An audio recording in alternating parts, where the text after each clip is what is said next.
Alright, so one of the eternal battles of working on stuff yourself can be getting the beads on a new tire to seat on a rim. And this is something that through the last 25 years of my life, I unironically 100% believed you really only had two options to do. You know, you get the tire chuck, stick it on the valve stem there, and you just wiggle around this wheel and it just pops into place really easy.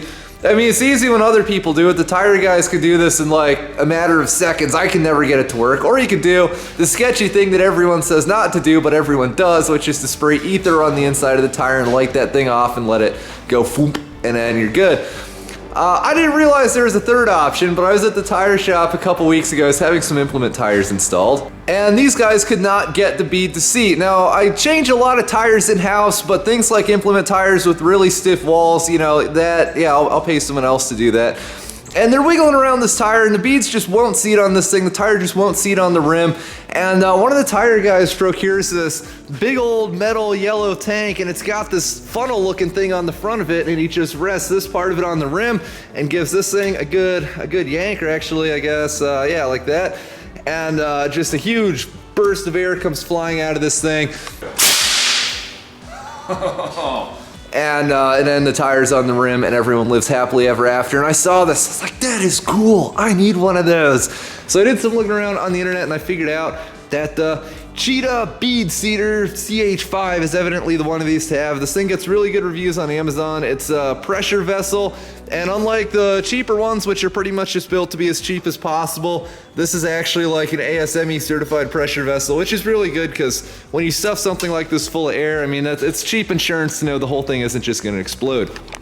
That's the good about this. The bad is that evidently these things used to be made here in the US. They are now China's finest. I know that when I bought this thing, I looked at the reviews on Amazon and everyone's like, oh, this is made in the USA, this is the one to have. And I get this, and I'm looking at this box and it's like, man, this doesn't actually say anywhere on it, made in USA. And I've done enough shill vids to know the font, like the text they put on all the side of their boxes, and that definitely looks like to me.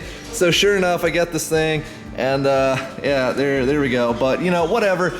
It's still, so I'm told, pretty heavy duty. They still say, you know, this is the one to have.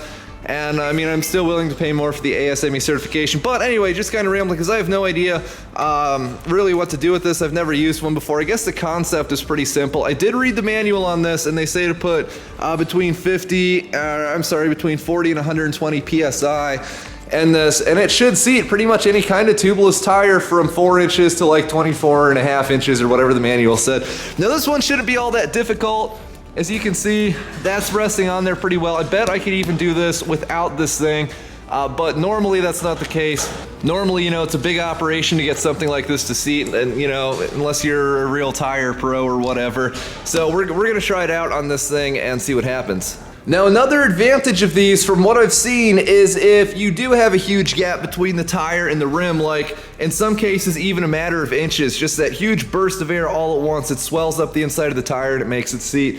I guess that's really where they come in handy, but I mean, when I'm doing stuff like this, I'll take all the help I can get. Now, this is definitely an earplugs required job. This thing is really loud when it fires off, and they say it could take multiple tries to get it just right. And of course, I'll be wearing safety glasses because, well, if anything comes apart doing this sort of thing, that's never a good time. It comes with this fitting, which you add your air hose quick connect of choice into, and then we just open this valve. It works.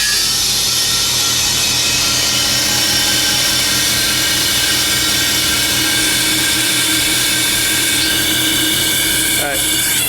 Seal. There we go. All right, let's try that. All right, here we go. I guess we just give her a good rip. Almost. Give it 60 PSI this time.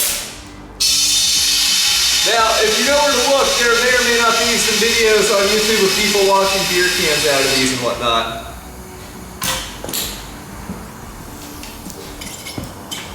Maybe if we do more of a straight in kind of angle there. Yeah, maybe like that.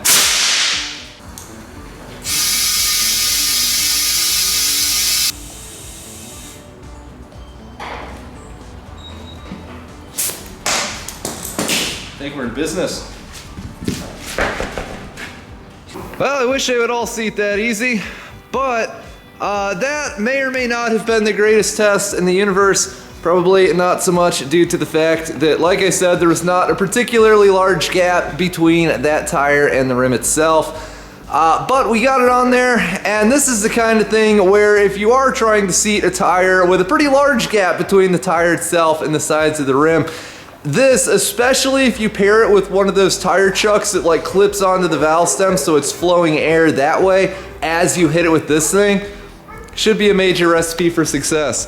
So I'm really happy with this tank. I think it's pretty heavy duty. I mean, the welds on it look really nice.